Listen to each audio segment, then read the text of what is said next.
Muy buenos días, miércoles 24 de agosto se nos va este mes. Comenzamos cara a cara antes de los temas que tenemos planteados para ustedes este miércoles, que van a tener que ver con educación, el inicio del ciclo escolar para la mayoría de los niños en este país, para 25 millones de niños, quitando algunas escuelas del sur del país que, como usted sabe, por manifestaciones y bloqueos de la Coordinadora Nacional de Trabajadores de la Educación, no se ha podido iniciar clase en muchos planteles del sur de nuestro país, en particular de los estados de Chiapas, Guerrero, Oaxaca, distintos estados que, bueno, tienen un conflicto político desde hace tiempo que tiene que ver con la reforma educativa, con peticiones de estas secciones de los sindicatos para que se derogue o que se abrogue en su totalidad la reforma educativa, que ha causado muchísima polémica y muchísimo debate en nuestro país. Recordar que fue la primera reforma que se aprobó en esta administración, la primera reforma acordada en el seno del Pacto por México, y que, aunque parecía tener consensos de todas las partes en un principio, ha empezado a hacer agua en distintos espacios, no solo con la coordinadora, también el sindicato oficial, el Sindicato Nacional de Trabajadores de la Educación, también ha expresado sus diferencias con la reforma, en particular con la evaluación y con lo que dicen que es un perfil punitivo de la reforma. Pero antes de entrar a los temas educativos, usted ya se habrá enterado por los distintos noticieros de Zona 3, que hoy amaneció Italia, este país del sur de Europa, con un terremoto de escala muy importante, de poco más de 6 grados en la escala de Richter, un terremoto que se localizó en la zona céntrica del país, en lo que le llaman la región de Lazio, que es, por cierto, la región de la capital del país, de Roma. Hasta el momento el saldo es de 37 muertos, es decir, uno de los peores episodios en términos sísmicos que ha vivido la península itálica en su historia, y que también ha sido el causante de la desaparición, prácticamente, por lo que cuentan las narraciones, las crónicas de esta mañana en la prensa italiana, pues prácticamente la desaparición de muchos pueblos, que prácticamente de la noche a la mañana en este terremoto, que fue en la madrugada, entre 3:30 y 4 de la mañana, y en donde ha habido, después de eso, 50 réplicas más o menos ha habido, algunas de magnitud importante, en torno a los 4.5 grados Richter. Pues prácticamente medio pueblo, o al menos una cuarta parte de estos pueblos, han desaparecido, se han borrado del mapa después de este temblor. Y si bien una muerte siempre es lamentable, y en este caso son 37, pues es indudable o es inevitable hacer la comparación con lo que sucede en temblores o en terremotos, en episodios sísmicos en otras latitudes. Particularmente se me viene a la cabeza, usted lo recordará bien, este sismo de 7 grados, poquito más, 6.8 grados en la escala Richter, que hubo en Haití hace prácticamente 6 años. Se cumplen 6 años de aquellos hechos, en 2010. Y si recuerdan, en Haití, en este espacio de tiempo, murieron en un terremoto un poquito más arriba que el italiano, pero más o menos de las mismas consideraciones, murieron poco más de 300,000 personas, y 1.5 millones de haitianos perdieron su casa. ¿Qué nos dice? Que pues al final los desastres naturales con quienes se terminan ensañando, con quienes se terminan entercando en términos de impacto, son con los más pobres, son con los que mayor déficit tienen, son donde las infraestructuras son más carentes. Y creo que esto nos habla de lo importante que es no solo la cultura de la prevención de los sismos, que en México yo diría que desde el 85 comienza a haber una cierta cultura en torno a este tipo de temas, sino sobre todo lo importante que es construir infraestructuras adecuadas para prevenir este tipo de siniestros, para tratar de evitar sus impactos directos en la población. Entonces, bueno, pues ojalá que los italianos puedan salir de este momento complicado después del sismo de esta madrugada. Hay que recordar que Italia pasa por un proceso económico de debilidad económica muy importante desde hace al menos 5 o 6 años, desde que se desató la crisis inmobiliaria. Italia no ha logrado ponerse de pie por completo. Su crecimiento económico sigue siendo muy bajo, uno de los más bajos de la zona euro, de una zona, por cierto, deprimida en términos económicos. Uno de los crecimientos más bajos es precisamente el de un país como Italia. Entonces, esperemos que esto ayude y que esto no sea tampoco un lastre para la recuperación económica, para poder enfrentar este tipo de problemas y también que en un momento complicado en términos económicos, pues que Italia pueda enfrentar estos problemas sísmicos de forma adecuada y sin que exista algún problema en términos de recuperación. Antes de comenzar la entrevista con Francisco Ayón, que es secretario de Educación, saludamos a Juan Alfonso Mejía, él es director adjunto de Mexicanos Primero. Juan Alfonso, muy buenos días. ¿Cómo estás, Enrique? Muy buenos días. Un gusto saludar al auditorio en Jalisco. Gracias por tomar la llamada, Juan Alfonso. Pues preguntarte por la escuela que queremos. Explícanos este proyecto. Mira, la escuela que queremos refleja la aspiración del derecho de los niños a aprender y la mejor manera de materializarlos en una escuela que sea una comunidad de práctica, que sea un ambiente de aprendizaje, que tenga infraestructura adecuada, donde sea un laboratorio de soluciones sociales, cívicas.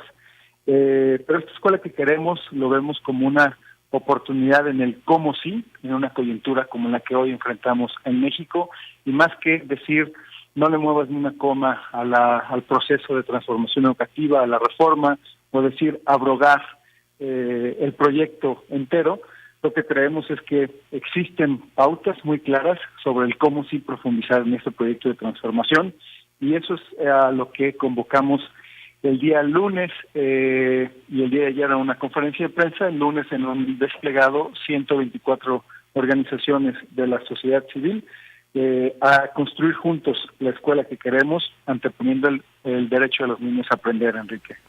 Juan Alfonso Mejía, si bien es cierto que hay centros importantes de la reforma educativa, ejes fundamentales de la reforma, tú sabes, Juan Alfonso, que si queremos que haya un acuerdo en este tema, la Secretaría de Educación se tiene que mover en términos de sesiones. ¿Tú estarías de acuerdo en qué tipo de sesiones por parte de la Secretaría de Educación? Por supuesto que tiene que haber concesiones de parte de la autoridad, concesiones que no pueden estar por encima de la ley, Enrique, auditorio. Eso sería muy importante, porque ¿qué mensaje le mandas a los que sí están participando conforme a la ley? ¿O qué mensaje mandas a los distintos actores políticos, sociales, cuando generas tú mismo excepcionalidades en el marco de la ley? Sí. ¿No? Entonces, dicho esto, por ejemplo, el instrumento de evaluación que ha sido tan polémico, sí. Yo creo que merece una revisión. ¿Por qué no? Hay que revisarlo y sabemos que en estos días incluso muy probablemente el Instituto Nacional de Evaluación Educativa darán una propuesta. Nosotros hemos manifestado desde un inicio que sería importante el que hubiera pares maestros en las aulas observando. Sí, sí. Porque eso le daría todavía mayor confianza a quienes son evaluados. Nosotros hemos dicho incluso, y está en nuestro reporte, Ahora es cuando, del 2012, en un principio hablamos siempre de formación y capacitación. Sí. Después, las consecuencias que puedan venir al momento de realizar el examen. Después del proyecto de negociación fueron otros los resultados, perfecto, pero ahora son estos resultados los que deberíamos de respetar. Sí. Por ejemplo, la ley también es muy clara al decir que si no te presentas 3 veces de manera injustificada, pierdes la plaza, ¿no?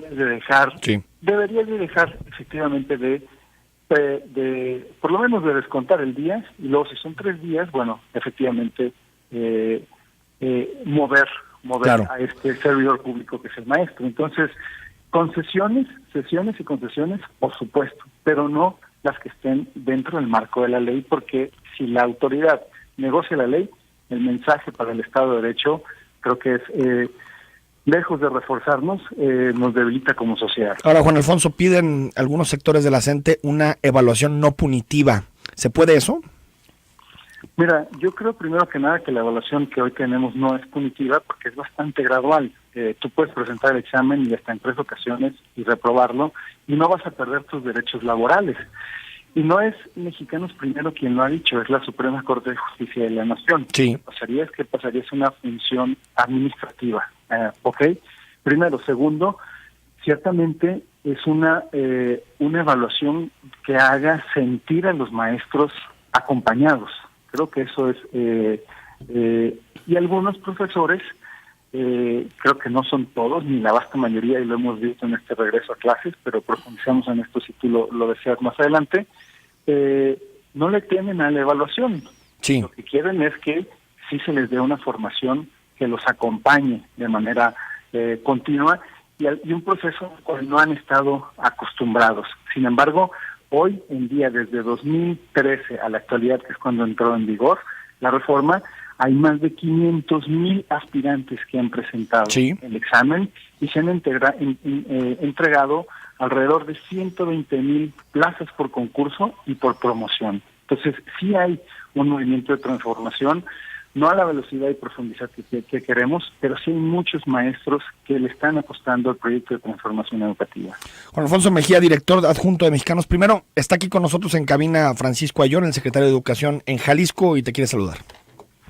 ¿Cómo estás, querido secretario? Muy bien, Juan Alfonso. Juan Alonso, ¿cómo estás? Juan Alfonso, perdón. ¿Cómo estás? Pues muy bien, aquí trabajando. La verdad es que estaba viendo con interés el tema que estaban generando ustedes de la escuela que queremos y le pedí a Enrique poderte saludar y poder mandar saludar a Claudio y a David. Creo que la participación de la sociedad en la educación cada día será más importante. Estoy seguro que pronto nos veremos por allá. Espero, querido secretario. Un gran gusto saludarte. Igualmente. Juan Alfonso Mejía, se nos acabó el tiempo, pero ojalá tengamos posibilidad de platicar en los próximos días para abordar este tema más a profundidad de la escuela que queremos.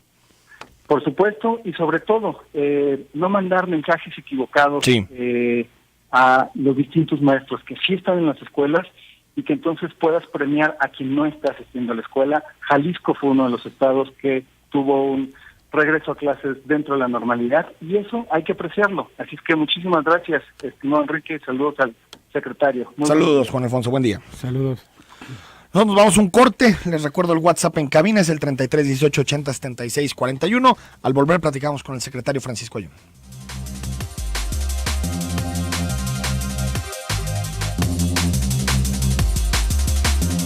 Bueno, mañana con 21 minutos, Francisco Ayllón, bueno, te saludamos ahora sí. Hola Enrique, ¿qué tal? ¿Cómo estás? Muy buenos días. Gracias por estar aquí con nosotros. Primero preguntarte, antes de entrar a temas del ciclo escolar que inició el lunes pasado, secretario, me gustaría preguntarte por este tema del ciberacoso que se presentó el día de ayer.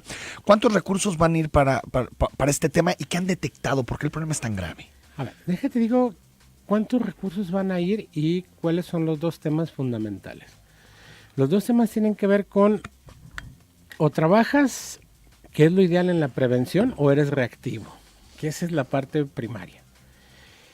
En la parte que nosotros queremos apostar es la parte de la prevención. Tendremos que reaccionar ante temas ya concretos de una forma rápida y con celeridad, que para eso existe Suma por la Paz, que hay todo un protocolo. Lo que tenemos que perfeccionar es la parte preventiva. ¿Por qué?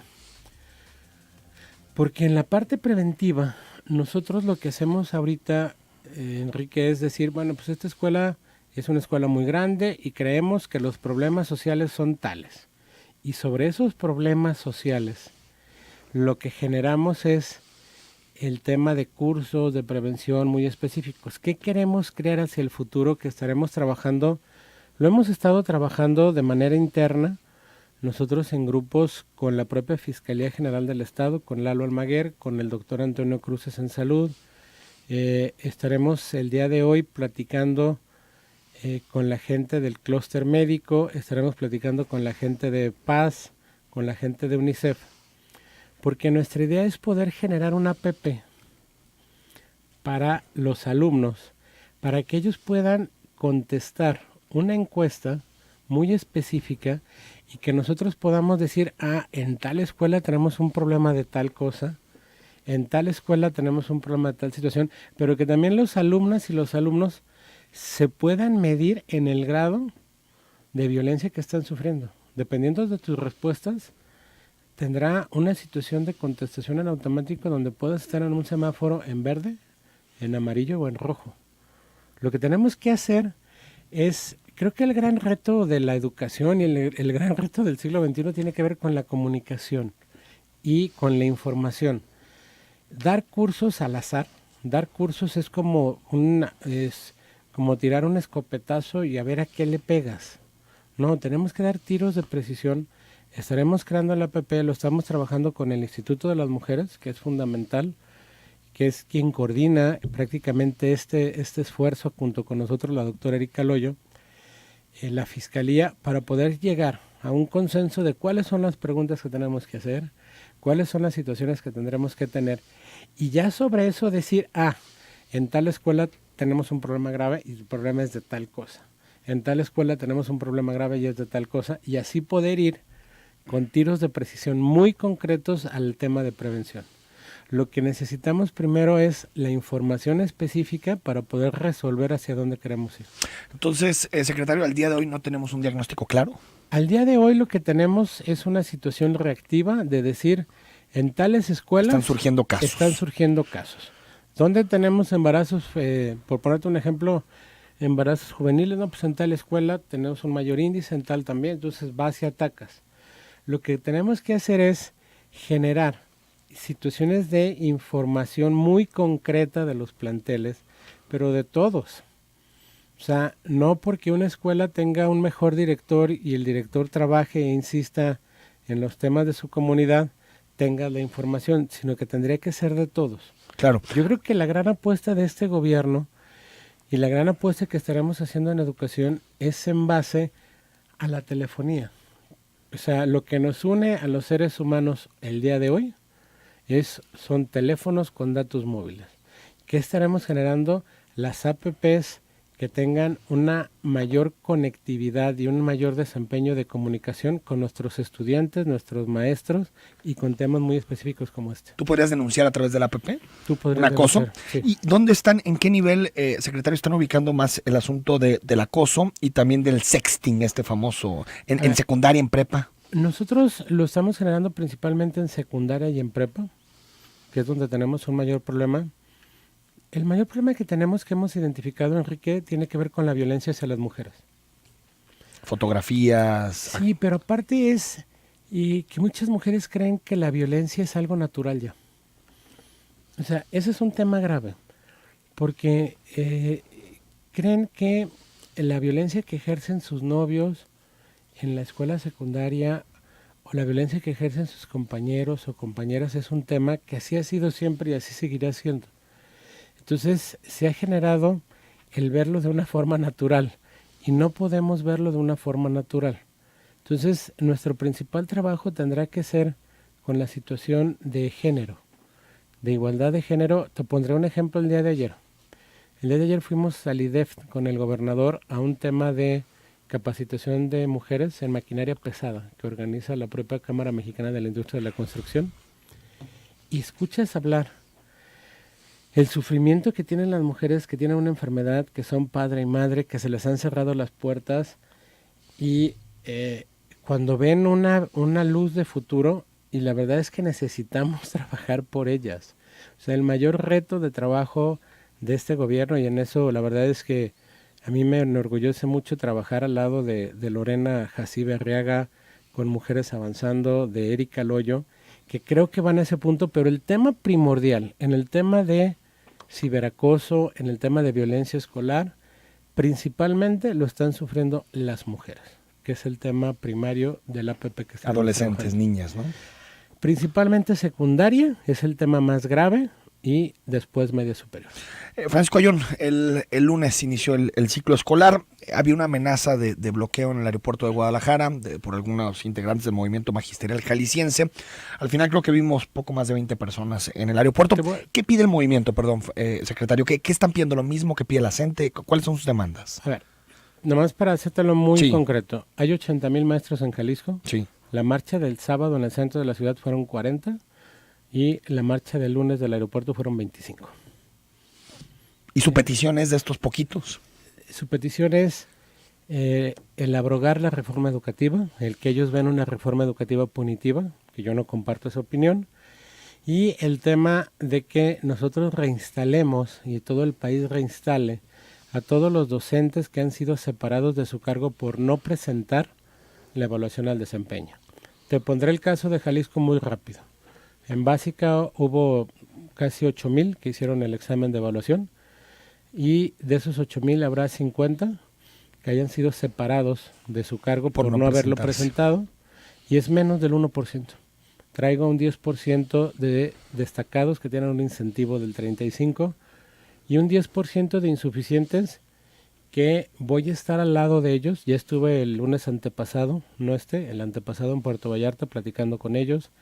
Estuve el martes y miércoles en Guadalajara platicando con esos grupos, porque el tema central será capacitarlos. El tema central será que ellos puedan generar la solución de sus puntos muy concretos donde tienen áreas de oportunidad, y que en esta evaluación siguiente de esos 851 que tuvieron una situación de insuficiencia pase. Esa es mi meta, más del 90% la situación de la evaluación, y poder generar el trabajo ya muy específico con ese 5 o 10% que pueda quedar todavía en esa cuestión para poder avanzar con ellos. ¿Tienes reportes, secretarios, de profesores que no hayan acudido a dar clases en esta semana? No. ¿Y los que se presentaron en el aeropuerto son profesores que ya perdieron su plaza? Son profesores que ya perdieron su plaza o son profesores que van a contraturno. Exacto. Vamos al corte, si nos platicaron con el secretario Francisco Ayón.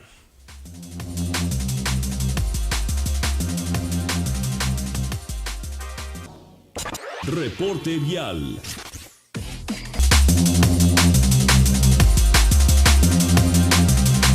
9 de la mañana con 35 minutos. Están llegando muchos mensajes, muchas preguntas para el secretario Francisco Ayón. No alcanzaremos a leer todos, pero trataremos de trasladárselos al secretario. Francisco Ayón, el inicio del ciclo escolar y particularmente los pendientes que tiene la Secretaría, los objetivos para este curso escolar, ¿dónde tiene que apretar? Mira, yo creo que hay dos temas que son fundamentales que pondría en la mesa. Uno, yo creo que lo más importante en educación tiene que ver con cobertura, ¿sí? Que nuestros más graves problemas son preescolar y media superior. ¿Por qué preescolar? Porque no tenemos los maestros y las maestras suficientes para cubrir los primeros años de preescolar, el primer año de preescolar. ¿Qué es lo que estaré pidiendo en la federación en los próximos días? He estado yendo a las escuelas y hay un grupo importante en educación estatal que tiene que ver con niñeras, que entraron sin licenciatura, pero que con el paso de los años han tenido licenciaturas, maestrías, pero no han tenido la situación de poder regularizar su plaza y dejar de ser niñeras para pasar a ser educadoras. Yeah. Entonces voy a estar buscando la situación específica para que esas niñeras puedan el día de mañana presentar un examen, las que lo decían, y puedan pasar a ser educadoras y que puedan estar dentro de su demarcación, si son de zona metropolitana, en zona metropolitana, y que cubran ese primer año de preescolar, que es donde traemos un mayor problema. En el tema de media superior estábamos con el 62% de cobertura, 62% al inicio del gobierno. Hoy, 3 años después, estamos con el 72% y cerraremos este gobierno con el 82%. Ese crecimiento te manda del lugar 27 en la ranking estatal al lugar número 5. De la comparación entre estados, sí. Del 27 al 5. Sí. ¿El número 1 qué porcentaje trae? 100%. ¿100% qué es? Del DF. La Ciudad de México. También por su modelo, ¿no? Federalizado. Por su modelo federalizado, pero ese crecimiento, Enrique, que poca gente lo alcanza a visualizar, en media superior, es el crecimiento en cobertura más grande de los últimos 6 gobiernos. O sea, ni los últimos 6 gobiernos estatales juntos han crecido 20 puntos en cobertura. ¿Y el caso, secretario, de la deserción en secundaria que se ha discutido tanto? A ver, tenemos una situación específica donde tendremos que visualizar nuestras mejores prácticas. En educación media superior somos el estado líder en atacar la deserción. Tenemos la deserción más baja en media superior y tenemos una deserción alta en el tema de superior, de secundaria. ¿Qué tendremos que generar? El poder buscar. Te pondré un ejemplo. En el abandono de media somos el estado número 1 con el 2.9, nada más de deserción. En el caso de secundaria somos el estado 21 con 5.3. De deserción. De deserción. ¿Qué tenemos que hacer? Nuestras buenas prácticas que estamos haciendo en media las estamos poniendo en práctica ya en el tema específico de secundaria y estamos trabajando junto con el DIF para generar becas muy específicas para alumnos que estén en riesgo de deserción escolar, principalmente en educación secundaria. ¿Te comprometes, secretario, a una cifra en términos de deserción de secundaria? Que se ha hecho como un cuello de botella en el sistema educativo.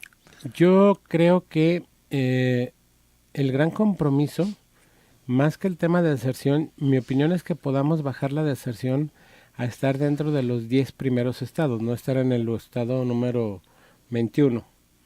¿Sí? Yo creo que el gran reto es cobertura y el otro reto es calidad. De acuerdo. Secretario, daños en los planteles. Entiendo que hay 60 planteles con daños después del temporal.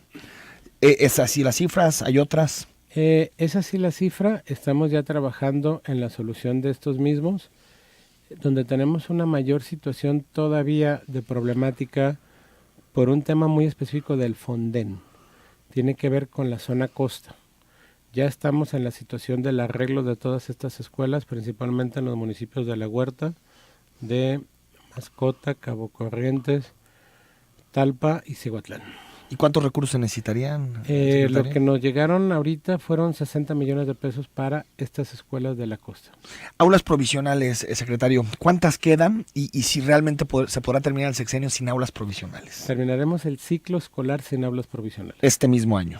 No, el ciclo escolar, es decir, para julio, de 2017. Julio del 17, ya las 1061 aulas que tenemos, en específico, en el tema de educación en uso educativo, las estaremos retirando del aspecto educativo de Jalisco. Este será el mayor avance en el tema de infraestructura en los últimos. Se crearon en 18 años y vamos a durar 4 en poderlas quitar. 18 años que se crearon, ¿cuántas, secretario? ¿Hay una cifra? 1734. 1734. 1734. Que se han reducido 700 hasta el día de hoy. 350 hemos avanzado, 337 hemos avanzado en sustituir y hemos retirado de uso educativo 336.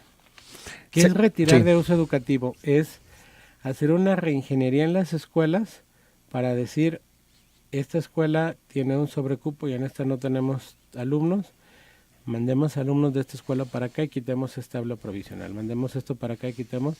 Así hemos quitado 336, hemos construido 337 y nos restan en este ciclo 1061 que estaremos quitando. Lo del uniforme único, secretario, ¿es una propuesta real, tangible? ¿La vamos a ver en los siguientes días? La vamos a ver en el siguiente ciclo. Esa es la meta que tenemos. Te voy a explicar por qué. Aquí hay un tema fundamental. Ayer estuve platicando con algunas gentes de empresarios el tema de la situación de gobierno abierto. Yo creo que uno de los grandes temas que nos está marcando el gobernador es el tema de transparencia. Hoy estamos con una información ya de las tienditas escolares, de cuánto recaudan, de cuánto entregan, de en qué se gasta. Ya tenemos información con un convenio con padres de familia de cuánto se paga, qué cantidades se pagan para las asociaciones de padres de familia y en qué se gasta. Y yo creo que lo primordial es conocerlo. Vamos a meter recursos de autogestión donde tú puedas poner tu clic en una escuela y que digan, esta escuela tiene tal cuota de padres de familia, de aportación que los padres mismos deciden, se juntó tanto en el año y en tal se gastó. Esta escuela tiene tanto en la tiendita escolar, se juntó tanto y en tal se gastó y tiene tantos recursos de autogestión y se gastó en tal cosa. Y que todos los papás puedan comprobar y que los directores tengan que generar un informe a todos los padres de familia que estaremos mandando a las propias APPs que estaremos teniendo con padres de familia y alumnos para que, por ponerte un ejemplo, una secundaria que voy a inventar inexistente, la 1000, todos los APPs que tengamos en la secundaria 1000, decir, le informamos que los recursos de autogestión se generaron y se gastaron en ABCDFG, estos son los gastos reflejados, los recursos de asociación de padres de familia fue de tanto, se recaudó tanto y se gastó en esto, los recursos de tiendita escolar o CAS fueron tantos y se gastó en esto. Ese es un tema total y absolutamente de transparencia. ¿A qué voy con el uniforme? Nosotros estamos planteando que haya un uniforme único en preescolar, uno en primaria y uno en secundaria. Nuestra primera etapa tendrá que ser en escuelas oficiales. ¿Qué es lo que pretendemos? El que no exista más, Enrique, el que haya directores que abusen de sus temas de seguridad y que digan, el uniforme lo tienes que comprar en la tienda X y tienes que traer el logotipo tal y el punto tal. ¿Por qué? Porque vas a la tienda X y los padres de familia van y se quejan con nosotros de que el uniforme vale 800, 1000, 2000, hasta 2000 pesos. Y con uniforme único que estamos pretendiendo generar, que estamos ya en un acuerdo con padres de familia, que voy a visitar a una amiga mía, Patti, que ya lo hizo y con muchos problemas, porque también hay inercias que estás venciendo en Puebla, y que veamos cómo se generó para poder el año que entra que la gente pueda comprar en donde ella quiera. Vamos al corte, estamos platicando con Francisco Ayón, quedan muchísimos temas que queremos platicar con él y hay muchísimos mensajes de WhatsApp que vamos a leer y ojalá el secretario le pueda dar respuesta. Regresamos.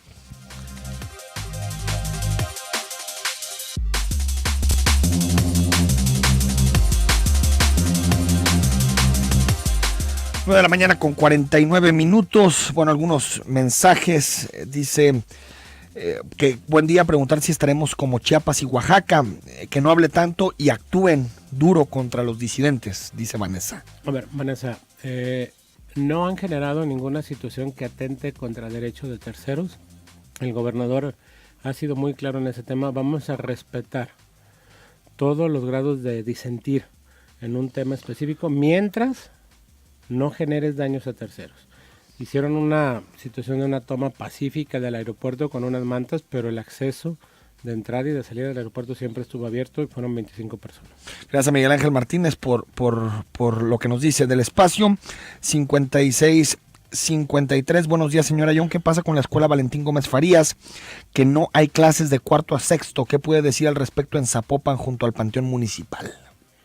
Ahorita la mando a checar en específico. ¿Me dices la escuela qué? ¿56? Sí, te repito, el número, secretario, es la Valentín Gómez Farías, a un lado en Zapopan, del Panteón Municipal. Ahorita va para allá el coordinador de básica. Junto al Panteón Municipal. Gracias por el reporte. Nos dice también Manuel, hola, buenos días, felicidades por su programa. Yo le pregunto al señor secretario, ¿por qué hay dobles plazas de maestros si tenemos muchos maestros de nuevo ingreso con necesidades de trabajar? Porque la situación de dobles plazas nace hace muchos años, Enrique, cuando las plazas no se generaban por examen de oposición. Hoy, por ponerte un ejemplo, la situación primaria que tenemos es generar plazas en un turno sencillo y que la gente pueda tener incrementos de sobresueldo por desempeño. El primer rango es del 35 y así sucesivamente, pero todas esas plazas ya tienen derechos, esas dobles plazas, derechos adquiridos. Es gente que labora y que trabaja en el turno matutino y en los turnos vespertinos, pero hacia el tiempo futuro nuestra idea es que sea una situación específica de plazas en un turno para que también los maestros puedan convivir con su familia, pero que tengan incentivos por calidad, en específico que los mismos con la reforma pueden llegar hasta el 180% de tu sueldo en un tiempo determinado. Nos dice también, Enrique, le agradezco la calidad de su contenido. Secretario, en tema de transparencia, ¿quién me puede dar detalladamente las asignaciones del recurso del PEC? De antemano, agradezco su respuesta. Con todo el gusto del mundo, yo ahorita le pido a la gente de PEC que genere cuánto se ha asignado por escuela y que lo suban en la plataforma. Si me da 15 días, en 15 días tengo la información de todas las escuelas de Jalisco y todo lo que ha generado el PEC en los puntos en concreto. Terminación 1558, nos dice en la secundaria general número 10, Agustín Yáñez, inician ciclo escolar con falta de maestros en el grupo de tercero C, maestro de inglés. Secundaria general número 10, Agustín Yáñez, en el grupo de tercero C no va el maestro de inglés. Nos dice también 86, nos manda una fotografía, muchas gracias. 7124, hola, buen día, vivo en fraccionamiento Arvento. A mi hijo le tocó una primaria hasta La Calera. ¿Qué hago para que me lo reciban aquí en Arvento?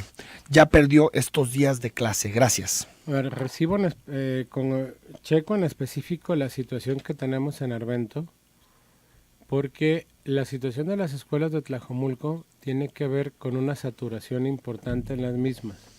Lo reviso, si nos deja un teléfono, checo si tuviéramos disponibilidad en alguna de las escuelas y en qué turno De Arvento. tendríamos. Y te paso ahorita nombre? el teléfono. No, Ok. no viene nombre, pero ahorita te paso el teléfono. Okay. Nos dice Carolina, hola, buenos días, tengo dudas respecto, se supone que las escuelas tenían que platicar con los padres respecto a qué calendario iban a utilizar y la verdad creo que no hicieron eso. ¿Van a tomar el calendario que los maestros quieran o cómo va a estar el tema? Gracias. No, a ver, todas las escuelas para poder cambiar su horario tienen que tener un acta firmada por más del 50% de los padres de familia, por el más del 50% de los maestros y la dirección del plantel. De las 13,000 escuelas que hay en Jalisco, 770 eligieron el calendario de 185 días y el resto el calendario normal de 200 días. Nos dice también terminación 843, buenos días, tengo una pregunta para el secretario de Educación. En la escuela de mi hijo me hicieron firmar una carta a mí y a varios padres de familia de que iban a correr a nuestros hijos si se portaban mal. ¿Es correcto? ¿Esto cómo podemos proteger nuestras acciones? Siempre que haya una situación de un abuso en específico en alguno de los planteles, tenemos la situación de atención a la comunidad, que es el teléfono 38 19 27 17, y ahí podrán tener y tomar sus reportes, y por redes sociales, en específico tengo las dos, Facebook y Twitter. Principalmente tengo más interacción en Twitter, pero los fines de semana contesto todo lo que tenga en Facebook y con todo el gusto del mundo la atiendo. José Manuel Covarrubias, reportar acoso por medio de una app, se pregunta. Todos los maestros, prefectos, orientadores, supervisores y directivos no saben lidiar con el acoso en las escuelas. Si es así, ¿por qué no empieza reeducando a los maestros para tener ellos el primer contacto con el agredido? Quiero ver qué pasa si el agredido le quitaron su teléfono o simplemente no tiene datos, dice José Manuel Covarrubias. Estaremos revisando, a ver, yo le quiero decir a José Manuel que no podemos caer en lo que siempre criticamos en un país como México. Siempre somos un país de sospechosismos, siempre somos un país de culpables, siempre somos un país de muchas cosas. En las prácticas que tenemos, prácticamente el 85% de los alumnos tienen teléfonos en secundaria y tienen acceso a datos, ¿sí? Entonces, lo que estaremos generando es, de acuerdo a los alumnos que generen esta información, y te voy a decir, en padres de familia ese porcentaje, Enrique, llega al 92%.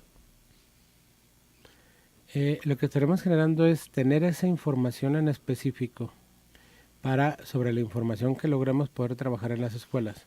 Me llama mucho la atención el que crea que alguien puede generar el visualizar cambios de conducta y una serie de cosas cuando ni siquiera los propios padres de familia lo hacen, y los padres de familia tienen un grado de convivencia mucho mayor con los hijos. 2786, ¿cuándo iniciarán con horario de tiempo completo las escuelas de tiempo completo? 8 a 4, específicamente la única escuela en Pablo de Tonalá, Pablo Neruda, y por qué si es de tiempo completo no asignan maestros de inglés y complementarias. A ver, hay dos variaciones en tiempo completo. Una tiene que ver con horario ampliado, ¿sí?, que es de 8 a 2 de la tarde, y otra tiene que ver con tiempo completo de 8 a 4 de la tarde. Con todo el gusto del mundo reviso el caso de la Pablo Neruda de Tonalá para revisar qué es lo que tenemos y generar. A ver, yo aquí aprovecharía, si me permites así muy rápido, hay un tema de reforma de modelo educativo donde el 20% de las asignaturas serán regionales y un 80% de tronco común para que se puedan trasladar entre municipios y estados. En ese 20% de tronco común lo que estaremos generando nosotros es trabajo, principalmente en matemáticas e inglés, y la gran apuesta de escuelas de tiempo completo será en el mismo sentido de matemáticas e inglés. 3551, me parece muy mal que los niños de primaria solo estudien 4.5 horas al día. Es una situación que la respeto, es un tema de una adecuación nacional y así está marcado por el calendario. Último mensaje, lamentablemente se nos acabó el tiempo, 7905, buen día, quisiera saber ¿Qué va a pasar con los niños que no tienen lugar en la primaria en el primer año en Arvento? Bueno, nos dice igual, similar al asunto de Arvento. Y bueno, 18:31. Buen día, mi nombre es Alberto. ¿Con qué cara el secretario quiere hablar de buena alimentación? Bueno, No, pásala, déjate digo un en tema. las escuelas, por el tema del peso, A ¿no? ver, déjate digo un tema. Con la cara de haber bajado más de 120 kilos en los últimos 2 años. Con esa cara, con todo el gusto del mundo, le digo que lo puedo hacer. Secretario Francisco Ayón, gracias por haber estado con nosotros. Solo una llamada de José Sánchez en el distrito 10 de Zapopan. La calidad de la educación es diferente de una cuadra a otro conforme a lo administrativo, ya que en algunos colegios se pagan fuertes cantidades en las colegiaturas, tanto como si tuvieras 3 hijos ahí. Me lo traslada. Te voy a explicar 10 qué segundos es que lo nos que da vamos, la fuerza. secretario. Los directivos son los que van a cambiar. Los directivos y los maestros son los que van a cambiar la educación en México. Francisco Ayón, secretario de Educación, gracias por haber estado aquí en Cara a Cara. Muchas gracias a ti, Enrique. Gracias por acompañarnos. Nosotros nos vamos. Mañana discutimos el asunto de los magistrados, ratificaciones, están diputados, también representantes del Supremo Tribunal de Justicia. Y el viernes, por cierto, platicamos sobre topes, por si quiere hacer algún reporte. Soy Enrique Tucen y hasta mañana.